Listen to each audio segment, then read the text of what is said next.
BBC Main tsaka BBC Tarlac. Siyempre, sasaksakan natin dito. Dahil tag-ulan na ngayon, baka mamaya may nagkakaroon ng one eye, may lumulungkot, kaya kailangan sinecheck up natin. Tingnan natin, may umabol mga singko. Mukhang matatanda. Lalaking-lalaki to, ang tigas eh. Pero alam niyo naman, pag mga lalaki matitigas ang pasensya.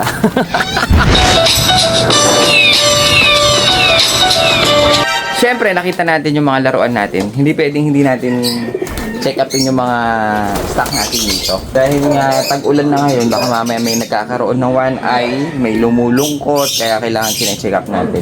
Pero tingin ko dito puro healthy. Kasi pag nagpapakain ako dito nahawakan ko talaga yung mga katawan nila at sobrang bibilugin. Talagang, sobrang sila sa pagkain.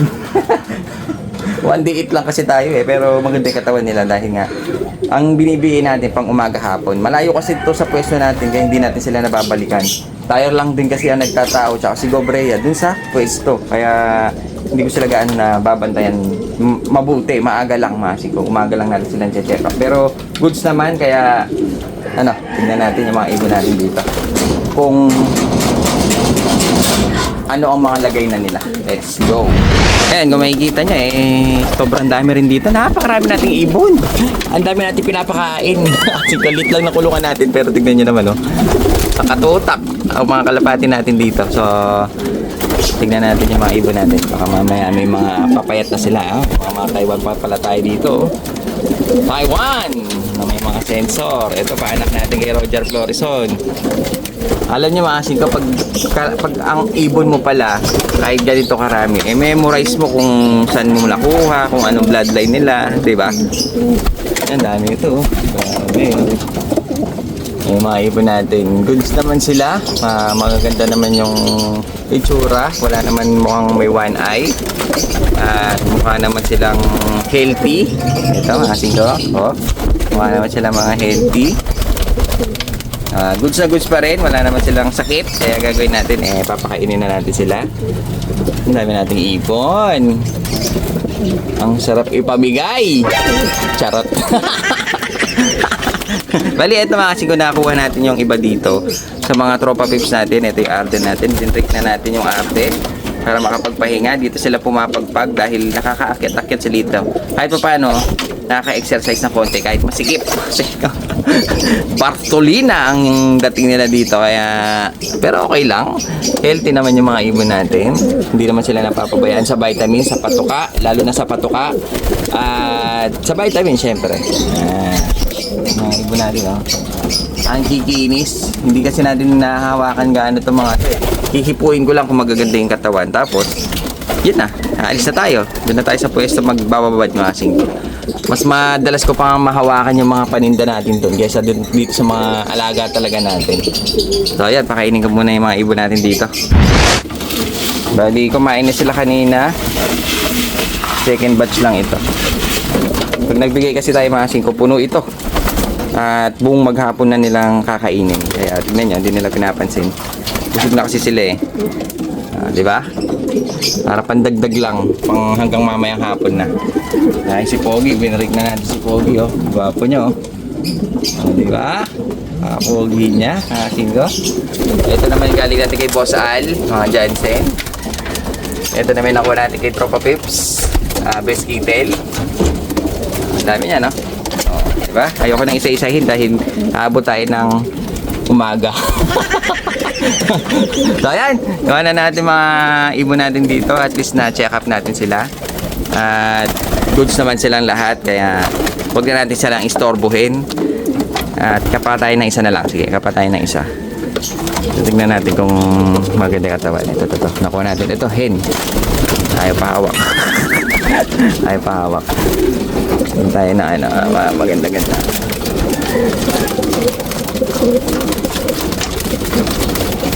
Ito na lang. Ito, gumalaw. Whoop! Maganda katawan talaga. Buo yung mga katawan nila, mga singko, kahit na one day eat lang sila. Ito, isang Taiwan. Nakuha natin kay Kyle. Ang ganda niya, mga singko. Ito yung animal tatak. Yan. Minsan isang araw ako nakakita. Hindi, isang araw isasalang natin yan. Ngayon, hindi ko pa siya nagagamit eh.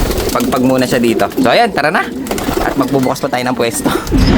Yan, ano kayang gagawin natin dito sa dalawang singsing na to? BBC Main, tsaka BBC Tarlac. Siyempre, sasaksakan natin dito. Update na rin natin yung ating napapisa dito sa mismong pwesto natin. Ito yung kay Wancho at saka yung kay Enzo Wanso, ang bloodline niya. Laki na kasi eh. Hindi ko nga napapansin. Tingnan mo kasi kung laki na. So, all flight niya ang kinakatakot ko. Baka hindi na kasya. Tignan ngayon natin. Ito, lalagyan natin siya ng leg band ng BBC Tarlac, BBC Main. Do-double band natin tong young bird na to. At tingnan natin kung malilipad natin siya ng malayo. Siguro naman mga second training eh, aabot na to. Yun nga lang, hindi ko alam kung anong kulay niya mga kasito. Kaya tara, singsingan natin. Lagyan natin tong ating singsing na BBC Tarlac tsaka BBC Main. At sana pumasok pa sa kanya. Medyo malaki na kasi siya eh. Tara, try natin. Unahin na natin si BBC Tarlac. Ilagay natin dito sa young bird na pumisang isa dito sa pwesto. First time ito mga kasito makapagpisa ako dito sa pwesto. Kaya gagawin natin, ilalaro natin siya. Nag-iisa lang yung kanyang kapatid namatay. Hindi nakalabas sa shell kaya isa lang ang kanilang sinusubuan. At ang maganda dyan, solo flight niya. Yan, pumasok siya mga singko, sakto-sakto lang. Kahit hindi mo nagamitan ng balahibo, pang sungkit dun sa dulo. Ayun o.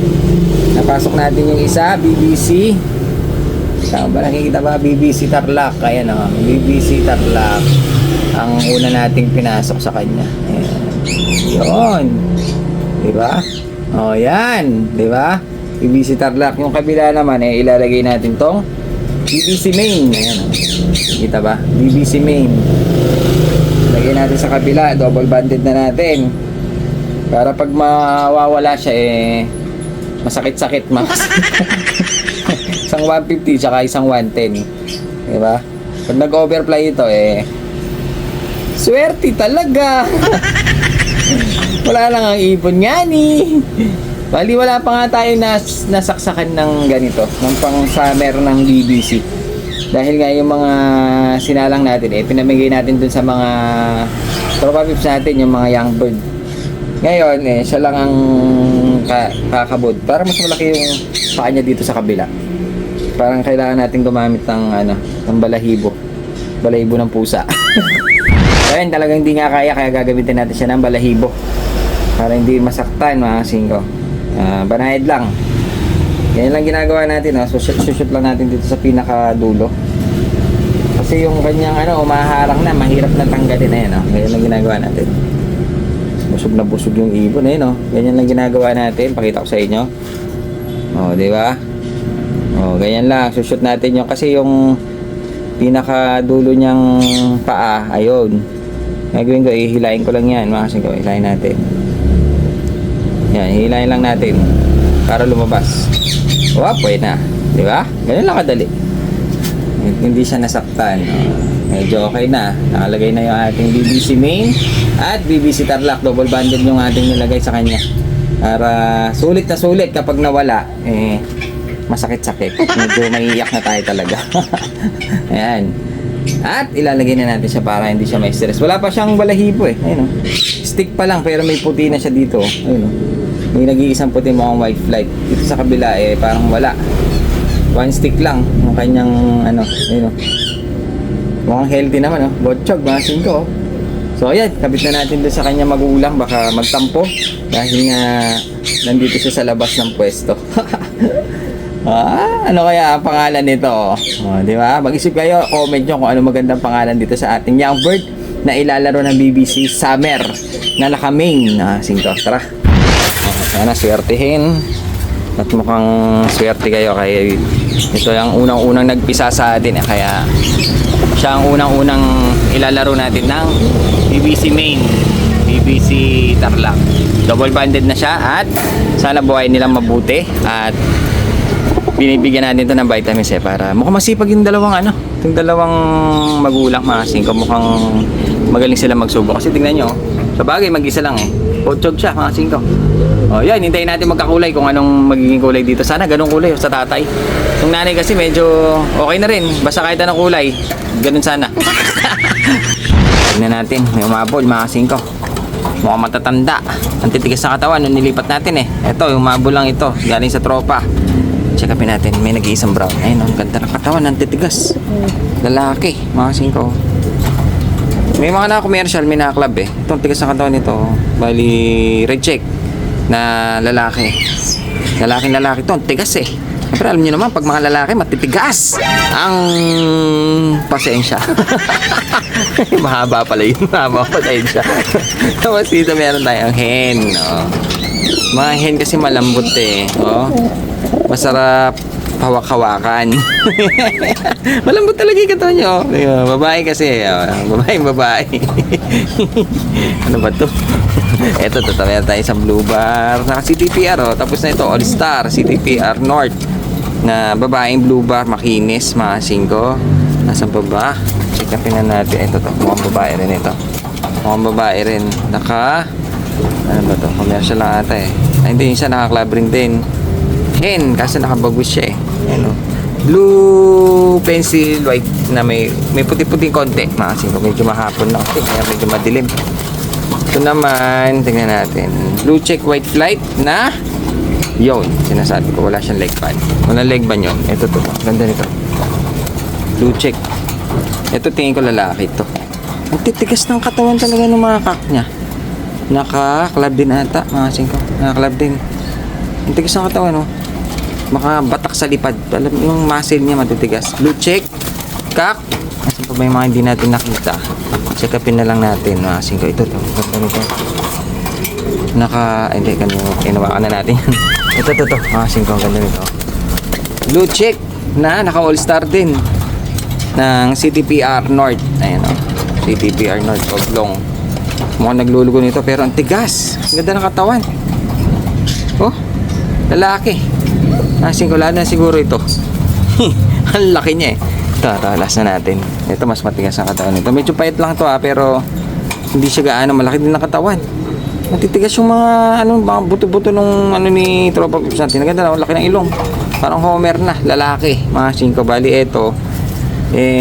Binagsak lang ni Tropa, bawas alaga. Yung mga kak niya, matigas. Mahaba. Matigas ang buto. Di lahat niya, lahat ng hipo ko dito, sa kak na yan. Sa kak na to, sa kak na yun, tsaka itong kak na yan. Lahat sila magaganda hipo. Matitigas ang balikat, muscle, ang buto. Matigas naman talaga ang buto, di ba? Ano ba yan? Basta yun, lahat ng mga kak magaganda katawan. Yung mga hen, medyo malambot lang. Masarap, siya, hawak-hawakan. Malambot kasi, kaya... Tama na. Kaya lalabasan natin yung mga yan at sana may mga pares dyan. Para pag nilagay natin sa pwesto hindi nag-aaway kasi kapag hindi pares-pares pero sana may mga pair-pair ang ganda ng mga dalang tropa malalaki tsaka puro matatanda, puro breeder na, di ba? Let's go. Pasan pa na mapunta yung usapan natin. So ayan, dahil nga makita nyo mga 5, wala na tayong ibon. Yung nakuha natin kay Sir Juni ubos na, sold out mga 5. So ayan, dahil nga wala tayong ibon meron naman tayong shoutout. So ayan, shoutout ko lang yung mga Tropa Pips natin na sila Zer Chris Gabato, shoutout sa'yo. Kay FG Indra, shoutout.